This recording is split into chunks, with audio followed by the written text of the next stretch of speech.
was just thinking, you know how we always start the show with like no real opening? It just is us talking and then we get to the opening or something. Do we do that because we want to? We do that. I was thinking, wait, why don't we do it the other way? And then I realized, because people have to kind of filter in, even if they're ready, they're not like, they don't get to see the image for a while. I was going to try something different and start right on the start, but that would be terrible. You changed your mind. You like for people to feel like they've been part of the conversation and we're just continuing. Yeah, we're just picking up where we left off. I was thinking there's been times I thought it would be very entertaining for people to join us for the backstage portion and just see how those conversations go, because the before and after show, it's pretty funny stuff sometimes. Well, we might have a way to show people the backstage and the before and after coming up, actually. Hello, Scotland.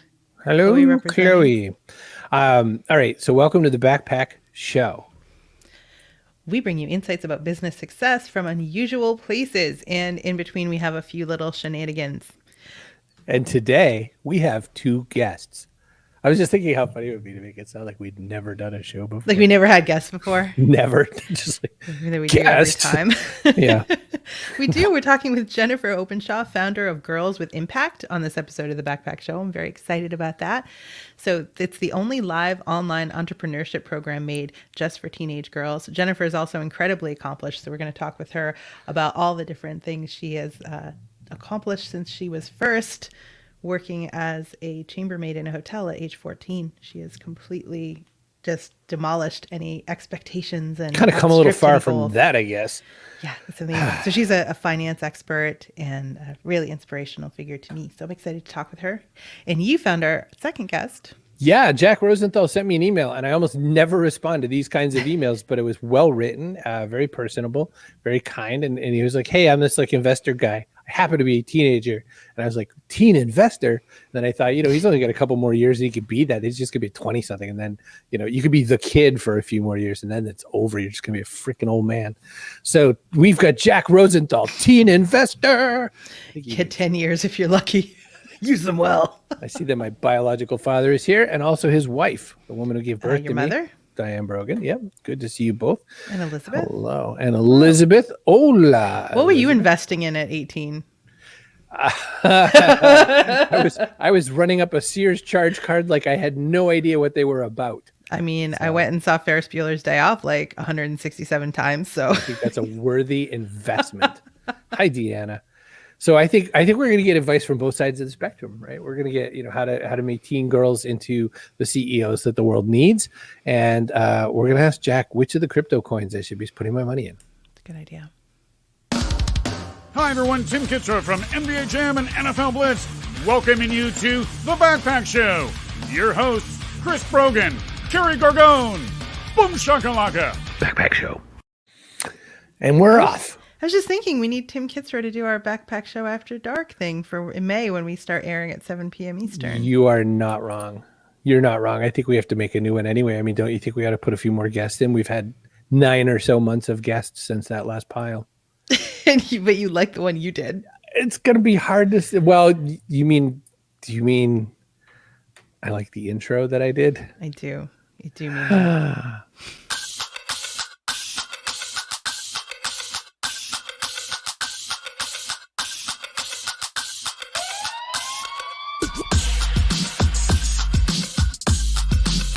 Man, that's catchy. You're so funny. Don't you love it? There's 0 guests in that, by the way. You're like, we need more guests. So we've had 9 months of guests. You put the thing together. There's none. No, it looks like it's just the two of us doing nothing at all. You know how much work it is to make that graphic that Dan made?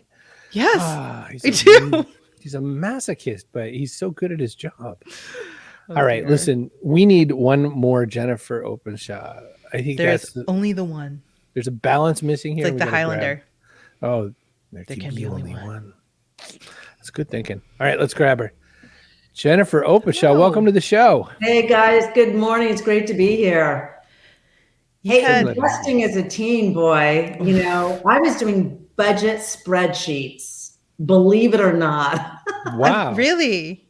Budgeting as a teenager. When I was in college, I don't know, I was just into it. Like I wanted to know where my money was going and I loved having money. So I loved having money. Yeah. I started an egg cream stand because I felt like lemonade stands are so played out. I did an egg cream stand. But hey, So- Carrie, I can make a bed like the Holiday Inn way, like nobody else can. I mean, let me tell you, at 14, as a maid in a motel, I was a those are chambermaid for some 2 things. weeks while one of my friends was out of town, and I did such a poor job making the beds. They did not ask me to stay when my friend came back, but that's fine. I went to work at a bakery, and I stayed there, worked every summer until I was like 24 or 25 when I was done with graduate school. So by the end of it, I had my master's in bakery administration. Wow. So Jennifer, how did that prep you for that? Because I mean, I didn't start work as early as you, but as soon as I was allowed to work, I mean, I always liked working. I had a pretty good work ethic because my parents are ridiculously hard workers. Yeah. But I don't think it really set me up for a mindset where I saw beyond, the paycheck showing up. So it took me many years to find the kind of drive it took for me to eventually be me. How did you find it so early? I think, Chris, part of it was because my mom was single from when I was 5 on, and I raised my brothers from when I was about 8 on. And, I saw the times when like she could make pay the bills, right? And at some point when I was 12 years old, riding home on my navy blue Schwinn bike in the middle of the street, I sort of had this aha that I, wanted my own financial independence. I figured it was going to be all up to me. And I also kind of had this, visualization that I wanted to do something impacting people on a large scale, and, just sort of climbed out. And part of it was watching at how people behave and how they got to where they are. And, part of it was luck, I would say. And part of it was some good people along the way and some jobs that gave me some good breaks. No one takes those choices, starting to do those kinds of things at single digits. No one picks that because it seems like a fun thing. Yeah. And a lot of times people sink beneath the waves back then. What do you bring forward from that? And also I want to know, how do you help people? I know confidence is super important in your Girls with Impact program. And confidence, I think, is like one of the second biggest tenets of the thing. How do you bring forward what it took for you to find your footing with your upbringing and what it contributed to who you became? I think grit really plays into it. I think it's more important than ever today. It's like you got to stay with it. Some people say that half of it is showing up. It is showing up, but it's consistently. It's so easy to give up, and it's just persistence. I mean, I remember when I started my first company in Silicon Valley when the internet was really taking off, and my significant other at the time said, well, God, Charles Schwab could do that. And I was like, they could, but they're not. And these big companies are really slow. And, part of it is a little bit of chutzpah too, risk taking. I think a lot of people are afraid of taking risks, right? I mean, I remember my third book, I think I talked a lot about coming outside your comfort zone. And most people like to stay in that comfort zone. And if you don't, you're never going to move forward. You're never going to move forward. So it's a really good reminder when you're stuck. It's like, what do you have to gain by moving forward or by staying where you are, right? So you had aspirations, and what you were interested in, it sounds like, is independence, self-sufficiency. But how did you find this exact career path? Like, there's a lot of ways to be independent. And I'm pretty sure I wouldn't have been like, I want to get into this finance thing. Like, that was so far from my sphere of interest at that age. How did you come into that and grow so fabulously into being a financial expert? Well, it's kind of a fun story. I was actually in business school while I was working full time in the financial industry. And I was looking at my buddies like next to me in the class, and literally they were taking their college loan money and investing it. Okay.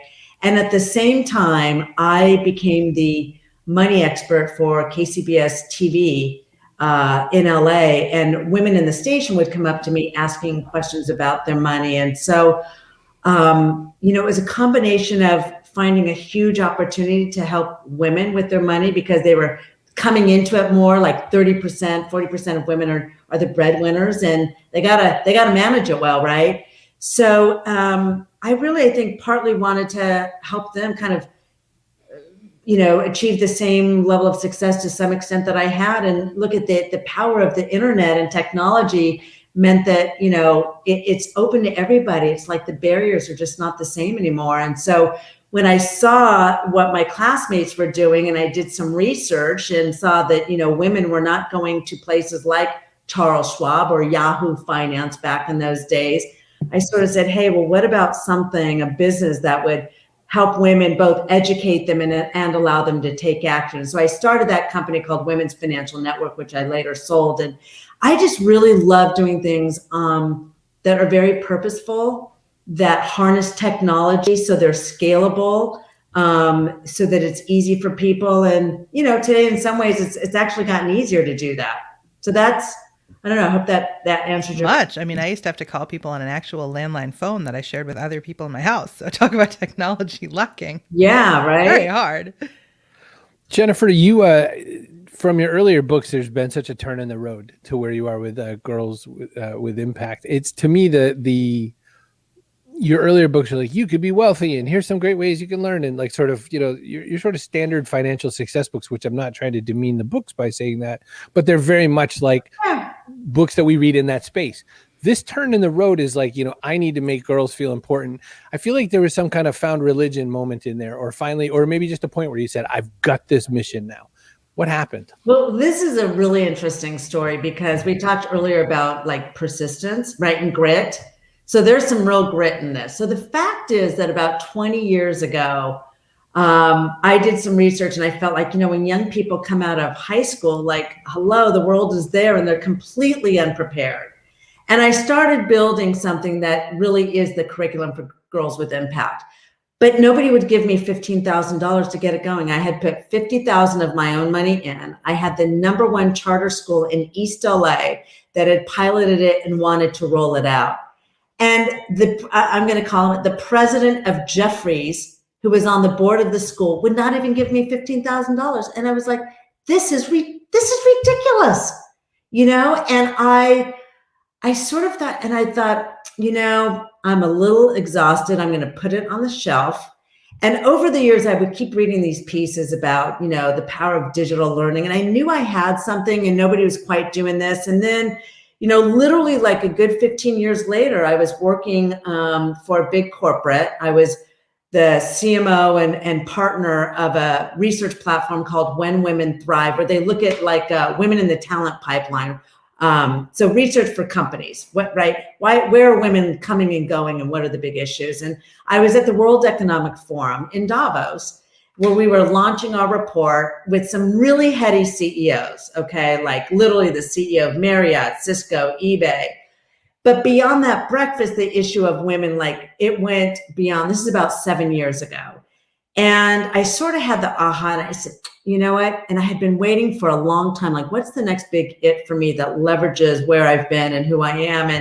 And I said, you know what? I think really if we train the next generation better than anybody, because the schools can't do it, the world is changing and their skills are changing that they need. I think we have something here. And a lot of these corporates are saying they need to focus on women and diversity. And so I picked up the phone to a longtime Harvard University professor who'd known me back from my Silicon Valley days. And I said, Linda, here's what I'm thinking. What do you think? And that was it. And, but I said, this time I'm not starting it until somebody gives me some money.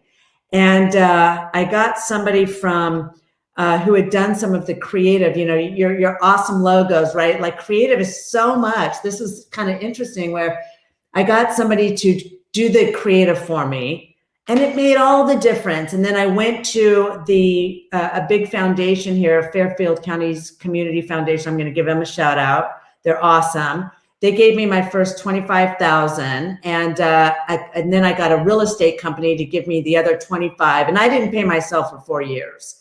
And I was off and running. And the first time we really put together a first class of students and I brought them together. So live online class, they go from idea to a business plan and venture pitch in 10 weeks. And we would, pre-COVID, we would bring them together in person and they would meet each other and their parents would come. I'm like, this is off the charts. No one in the country is doing this and Warren Buffett should come see this. It's ridiculous. And they're building businesses and ventures at 15, 16, 17 and getting a huge leg up for college and career. Jack backstage is like, Yes, you're speaking my language. Start young. There's no time to waste.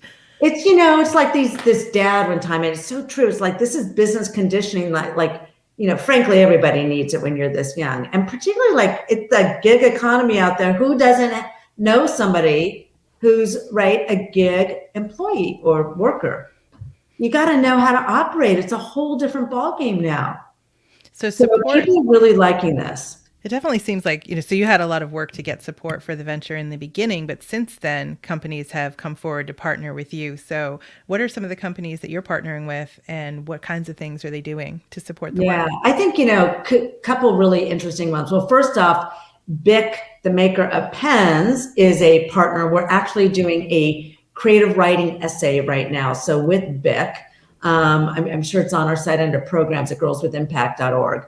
And they're also supporting us putting girls' school through. But I think Johnson & Johnson is a really interesting one. They are the makers of one of the vaccines, right? And when COVID hit, they said, we want to both support our employees, but we also want to support Latinos in that case. Let's start with our Latinos.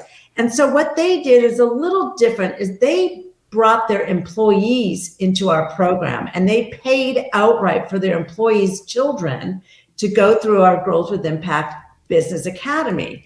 And it was ridiculous. Like, literally, the president of Janssen Pharmaceuticals, the maker of the vaccine, he and his daughter, he's like, I'm looking at my daughter, Alejandra, go through the program, and it takes me back to my own MBA days, right? So that's been really cool, because not only did they bring it to their Latino employees to help bring more Latinas into the C-suite, they then brought it to their African-American employees, and now they're bringing it to the community. It's really cool. US Bank, they're one of the nation's top, and interestingly, they're actually one of the nation's most well-run banks. When the whole banking crisis happened, they were like steady Eddie, unlike a lot of other ones, because it's so well-run. But they said, let's focus on New York girls, and we want to also engage our employees to mentor these girls. And so they gave us some funds, and we put low and moderate income girls through the program. Their employees then mentored them once they had their business ideas. And a really cool one is like this girl, Amira, she's 13 years old, learned to sew when she was young, kind of had some interest in some financial literacy, had been in some money classes. And she goes through our program, and now she's got structure in a business. And so she created Melanin Magic, where she's creating hoodies and stuff with part of the portions going to Black Lives Matter. So cool. And when she goes to apply for college, if she goes to college or her first job, they're going to be you are leaps and bounds ahead of everybody else, right? That's the beauty of it. So that's been really cool. And hopefully US Bank we're going to do LA together with them. But we've served girls across the country, and actually in 11 countries. People love what you're doing. Elizabeth had a question. She said, it took a lot more to become confident, especially in a Latin culture. So breaking out of culture, do you talk about that too with the Girls with Impact girls? Breaking out of culture, being siloed in your culture. Is that what you mean by that? What's so interesting is that CNN did a piece earlier about breaking the racial and geographic lines. And what's so cool is that Latinas and African Americans and Asians and they're all together. And it's so cool. And what they've said is that these girls learn about each other's cultures through their ventures.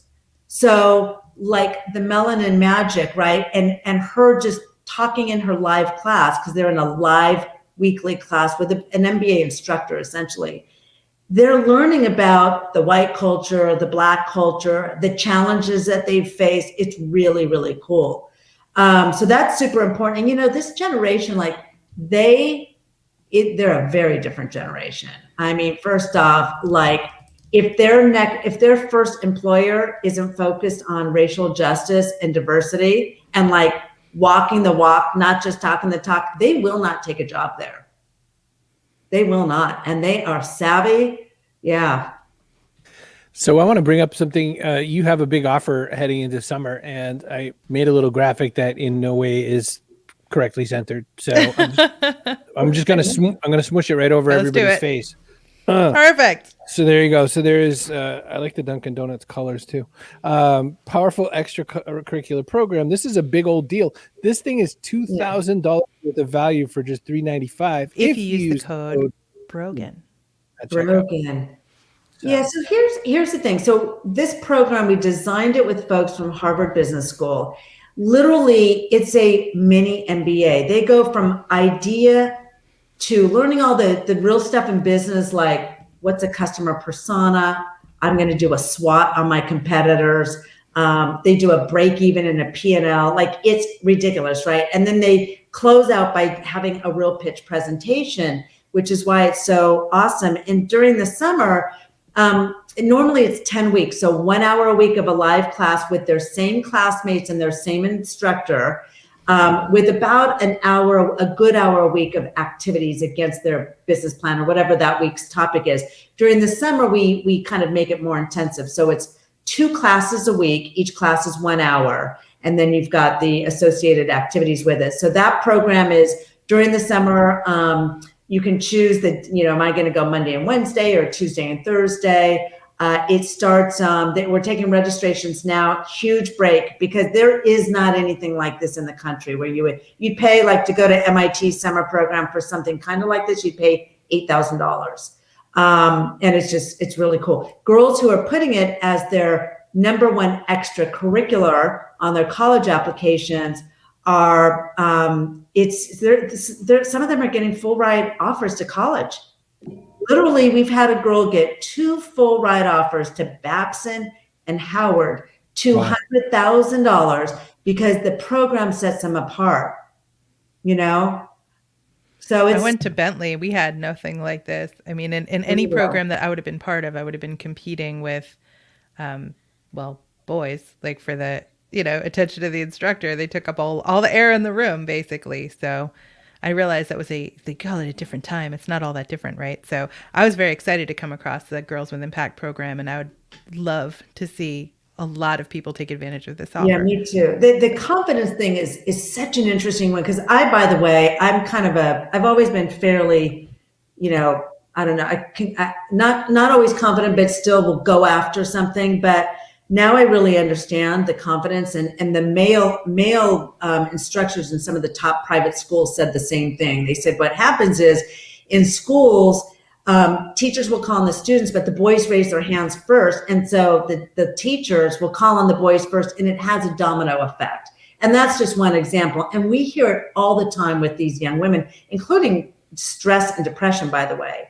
So the neat thing is that because it's in a girl environment and they're learning some really challenging things, but because they're doing it and overcoming it, their confidence keeps growing, right? I did a SWOT. Oh my God. I did a business presentation. Oh my God. That's like heady stuff. Their parents will be like, oh my God, Janine, I had no idea what you signed up for. And I just saw you do like the kind of business presentation I do in the real world. Like, that's cool. So we want all girls. We now want to put like 1 million girls through this. So go get this. This is an amazing program. Yeah. So we want you in. We'll never say no.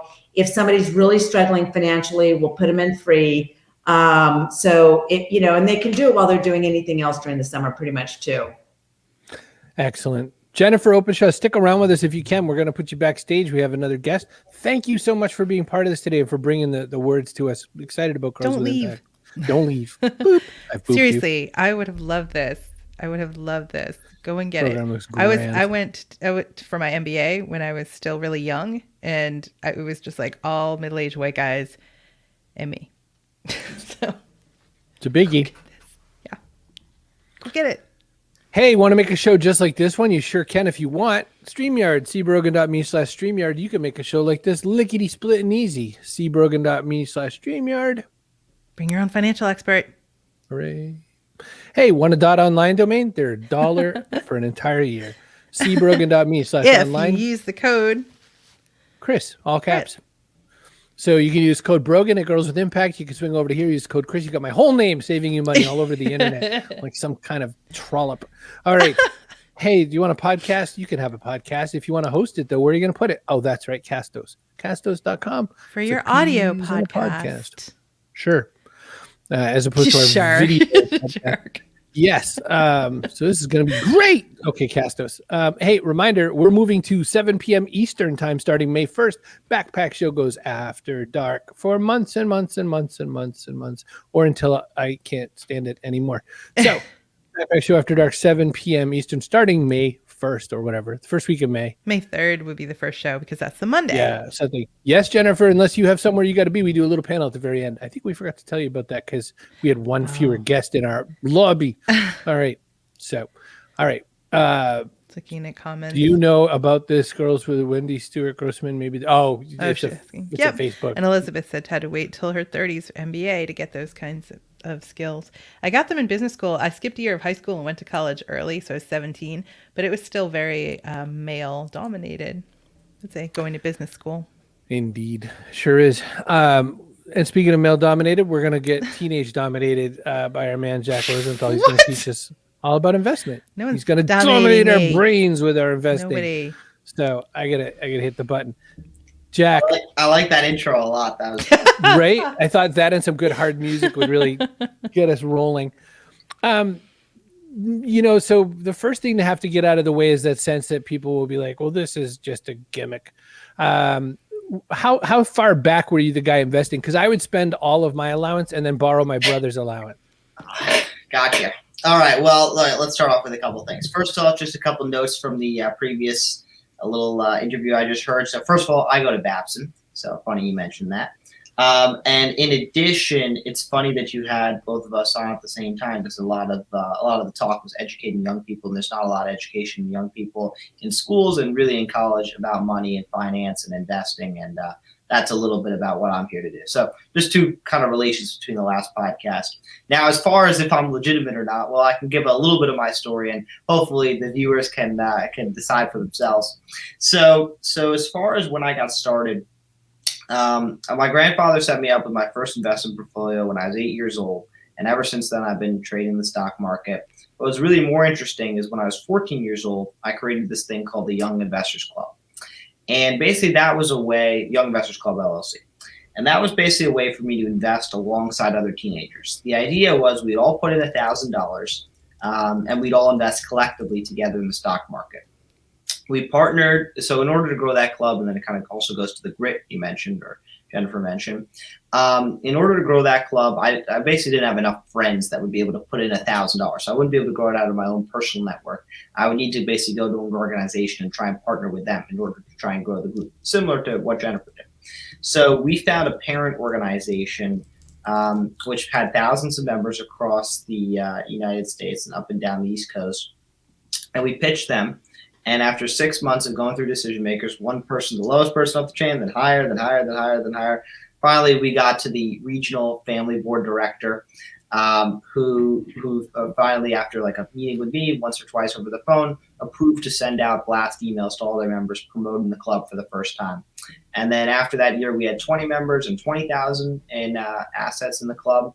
And then by the time junior year, I'd grow up to 40, close to 40 members, 40,000 in assets. And then by the time my junior year came around, I decided I wanted to make it the largest teen investing club in the country. And by the end of that year, we started with 40,000. We had over 110,000 in the pot by the end of that year, with close to 100 members, making us the largest that I'm aware of teen investing club in the country. That was high school. And then out of that, at the end of that, I wrote this book, Teen Investing, which is basically like a gift that I gave out to all the members at the end of the club after running it, being like, all right, here's all the principles that we've learned about investing in the stock market. I want to just give it out to all you guys just so you can kind of have like a summary of, how you should go about investing as a teenager. What are some principles and lessons I've learned investing as a teenager throughout my early years? And, what are some things you guys can do early on? And then I basically made the book available on Amazon because I figured, wait a minute, this isn't just relevant for everyone in the club. It could be relevant for anyone who's interested in investing in the country or any teenager interested in investing. And now you can go get that book. Not to undercut sales, but what are some of the things you told them? Like, what are like one or two things? Yeah. Okay. So, all right. So in the book, I talk about a few things. First off, the most important thing when you're a teenager is how you get the money to invest in the first place. So many teenagers want to be investors, or they go on apps like Robinhood, but they're playing with too little funds. They need to have more money to invest in the first place. Like you mentioned, you worked a summer job. It's not that difficult to collect some small amount of capital as a teenager, but trying to start with like $100 or $200 and try and invest that, I've often found isn't enough to get teenagers interested, because the interest or the return you're going to get on that couple $100 is so minuscule that like it's not going to get anyone excited. What I recommend in the book is you need to first start with your first $5,000, which I know is like, oh, Jack, how are you ever supposed to get $5,000? If you work at a summer and you work at a summer job with $10 to $15 an hour pay, which is minimum wage pay, which any teenager could find if they're willing to go out and look hard enough.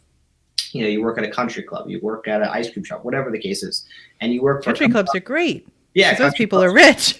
Yeah, they tip very heavily, and you work for a few hours a week during the summer or during each week, and then do that all summer. You can easily have 3,000 or 4,000 at the end of the summer. Not to mention, you do that for 2 summers. Bam, you got 5,000. So that's the amount that I recommend any teenager start investing with.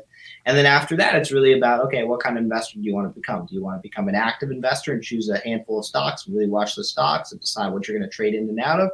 Or do you want to just go a passive strategy, put it all in the S&P 500, which has done 8 to 10% every year for the last 50 years and probably will for the next 50 years. Just leave your money in there, don't touch it, and have a nice pot of money you've saved up when you're 40 or 50. So I feel like the don't touch it is where a lot of people fall down. So Cody says you should stream on Twitch and spread your message. Twitch has become a hotspot for investment talks. All right, I'll definitely look into it.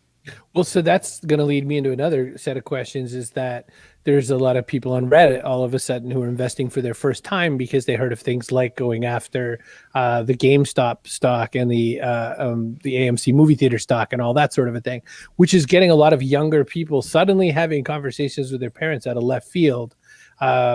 For not always the best of reasons, I guess. You know what I mean? Like, there's kind of a fun social movement in making a stock go up and down just by a mass of humans doing something, but it's not necessarily going to teach them anything. How do you try to capture that at all? Or have you thought much about that, Jack?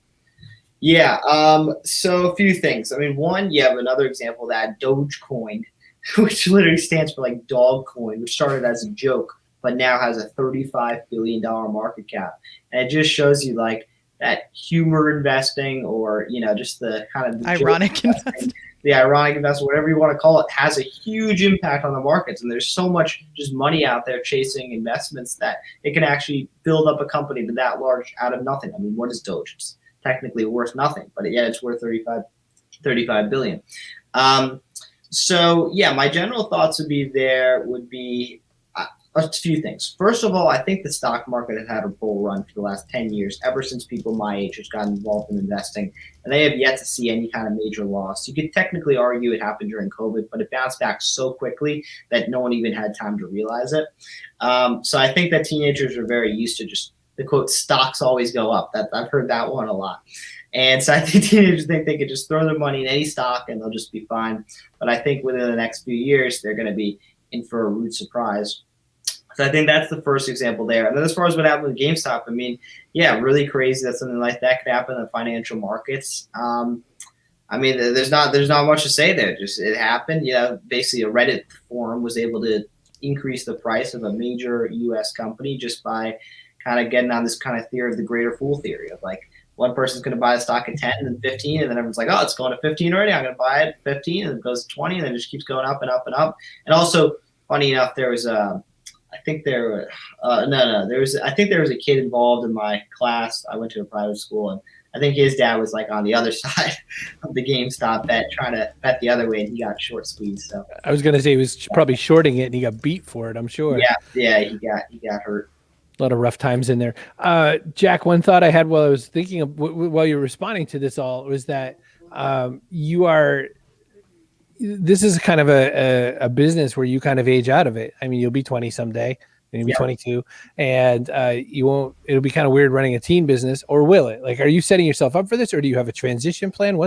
So we already had the transition plan. So that kind of gets into why I wrote the book. So the book was kind of like my leaving present for all the members. So that was after my senior year of high school. I wrote the book, basically give out to all the members, say, here's the principles of everything we've learned. Here's the principles of everything I've learned investing in the stock market over the last 4 or 5 years. And yeah, I want to basically put it all in a book and give it out to all the members. And then I basically had a younger member of the club who'd always been really active, who at the end of that year I asked to take over the club, and he was very happy to accept. And yeah, now the club is no longer run by me. It's something that was started by me, but it is now run by a kid named Warren, who was a really active and helpful member. So if somebody gave you a bag of money right now, where would you put it? I'd probably try and find a good cryptocurrency to put it in, just because I would have like the mental concept in my head that the money wasn't actually mine. It was like a gift. So I'd be like, well, might as well put it in something really risky and see what would happen. Probably like found money. Yeah, like found money. Exactly. It doesn't like mean as much to me, but probably Ethereum, because I actually think that that's a relatively good one. So next week we'll have a cryptocurrency launched for the Backpack Show that is Rally, which runs on the Ethereum trade. So take a look. I'll tell you how to get it next week. Not that you can ever say anything good or bad or ugly about crypto. It's been such a fascinating ride for people, and Dogecoin being one example. Yeah. One of the things that's kind of weird about Dogecoin is it's printing coin way faster than any of the other like more, real coins, let's say, for lack of better term. So you're kind of investing into something that's printing money, which means ostensibly the value is going to go down. I wanted to go back. You said something about the last 8 to 10 years just being such a super long bull run. Ray Dalio said something like that in the early part of his book Principles, I imagine you read, where he was doing a lot of investing and thought he was a wizard. And then he realized it was just that he'd done all this investing in a bull market. And when it finally turned bear, he got beat in the face. Do you worry about that yourself? Do you worry that, a lot of the things that you consider to be good, sound advice are built on the back of this long bear market you've been in? Yes. So, okay. First of all, I can tell you what I do for my own investments. So my own investments, I guess one, you could say I'm very diversified. I have personally a big pot of money in the S&P 500, some money in other specific stocks I really like too, but a lot of my money is in the S&P 500. That's just the top 500 companies in the U.S., very stable, very strong. And I'd say a few things there. One of the principles I teach is you just hold on for the long run. One of the greatest advantages we have as teenagers is I don't have to sell tomorrow, next year, next 5 years. I can just ride out the whole thing for as long as I need to. And I think overall, the American economy and the top 500 U.S. companies are going to be a good bet over the next 20 or 30 years, just long term. So that's kind of how I think about that. That's kind of how I recommend that in the book. And then some of the other pieces of advice I make for teenagers are you want to find companies that are going to be around for the long run. Like for example, the one example I always give is a classic A-chip stock, but I think it's a really strong company, is Amazon. Amazon controls 40 or 50 cents out of every dollar spent in the U.S. on e-commerce. That is just such a huge industry dominating company that's just not going anywhere anytime soon. And especially as the economy shifts more and more to an online economy, Amazon's just in a position to just keep biting up huge chunks of that. And you already see now with fashion, they already launched giant fashion. So Amazon's really going to just continue to take over the e-commerce business in the United States and around the world. And I see that as a company that not only is not going anywhere for the next 20 years, but is only going to get bigger and bigger. So companies like that you really believe in the long run are going to be here and still thriving and still profiting. And then, of course, the second thing is you want to try and get them at a good price. So let's say, Jeff Bezos steps down as CEO or something like that. The company Amazon doesn't actually lose any assets. It doesn't lose any market share. So that would be like a good price or a good entry point to enter it. Dave wants to know what you think of XRP. Okay, so as far as cryptocurrency, I know I mentioned something earlier. I don't know anything about cryptocurrency. I have investments in cryptocurrency. I know that I've seen them go up a lot. I have a friend who owns a lot of cryptocurrency. I don't know anything about it. I don't pretend to know anything about it. I know the stock market, but I don't know anything about crypto. So that's where you put like your windfall extra money. That's where I put some extra one money. I put $5,000 into Ethereum, and then that turned into like 6,500 3 weeks. So I was like, I like this cryptocurrency thing. but I don't pretend to know that anything like that. All I know is that I've heard from friends of mine that are experts in the whole crypto thing that Ethereum is one of their favorites. So it's kind of become my favorite as well. A lot of people make it out to be sort of the more solid choice compared to crazy things like that go on in places like Bitcoin. It seems to just have sort of the more smoothed out looking lines in it. Dave, Jack, I have one last question. That was Dave Davies' name popped up. Jack, I have one more question, then we're going to ask to bring Jennifer back. People who invest are different than people who start and run companies. It's a whole different set of mindsets. Are you leaning towards launching your own ship into those waters and see what you do? Or are you going to keep backing the horses that are out there already? Yeah, probably leaning towards starting a company at some point. Just because, because I think I could bring the most value to starting a company. I think that's where I can bring the most value creation. Cool. I have no idea what, but probably a company at some point. I like your planning. All right, Jennifer, you're back in. Welcome. How are you? I'm doing great. I mean, really good stuff, Jack. Awesome. We come into money as a teenager and just so much more interesting to do something with it. And great advice on Amazon. We actually teach these teens like how Jeff started this company out of his garage, and he's like one of the richest people in the world. And when these teens see that, they're like, oh my God, I had no idea, right? Which is why we got to teach them earlier. I can't think what I would have invested in at 17, but I promise you it would have been nothing worth anything. It would have been like those earring shacks in the mall or something. Oh. I always think about, I'm 18. Warren Buffett had that thing where he always said, just invest in products that you actually understand and whatever, which is right. Earring shacks at the mall. I think that's a really good, don't invest in stocks that you don't know. I kind of became a real estate junkie actually after I sold my first company and had a little bit of money, and it was good. Like I tripled it. I got lucky, but you got to be super careful too, Comic books. And with real estate, it's really funny because some people will argue, stay residential no matter what, because, commercial gets hit so hard when there's a financial problem, but there's so much bigger yield and so much bigger margin in commercial. So it's just, there's a lot of, I was looking through your past books, Jennifer. I knew that there was a lot that, opinion you had, but it just must be also kind of fun to blend that idea of, now you're off teaching girls with impact to get to this new place. You run into teen investor Jack Rosenthal. It's like seeing your past experiences in a different way. It is. It's fun. I'm like, cool. Jack, we have to connect. Yeah, definitely connect on LinkedIn. And Babson, I mean, yeah. No, pretty ironic. Longer conversation about Babson, actually. I'm talking to one of the alums. He's on the board about doing some really cool things. So it's really cool to meet you. Yeah. Well, I went to Bentley. I'm a double Falcon. So I would have booked Jack if I'd known. Right? Sorry, Jack. You're in Greenwich, right? Yes. I'm in Armonk. I know. Get your family. Around the corner. Over here, man. It's so funny. We're meeting online, but yeah, we're right next to each other. Always the way the world works. I know. We've come to a different spot in the show. Oh, and here's our person of the day. Kaboom! I don't really know whether or not we've made Carl person of the day, so I'm going to make it Carl Weaver.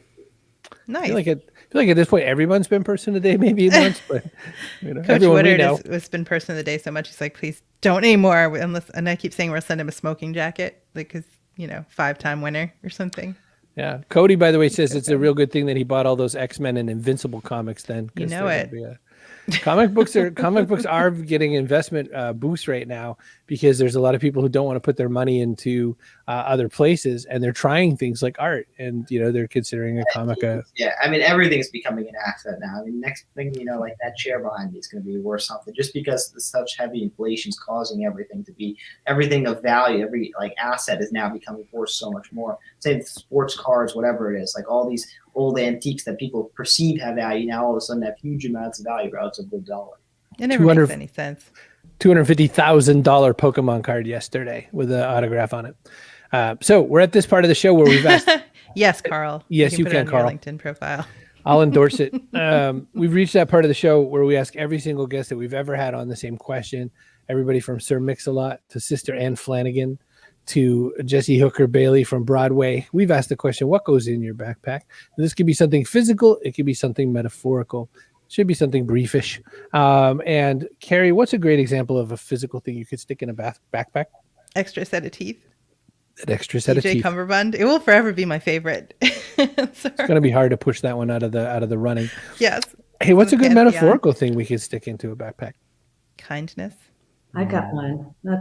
Well, we got it. Jennifer Openshaw, what do you got? Well, I was going to say niceness. It's not always time, but when you do it, A, you feel good, and B, it's so much better to build relationships by being nice.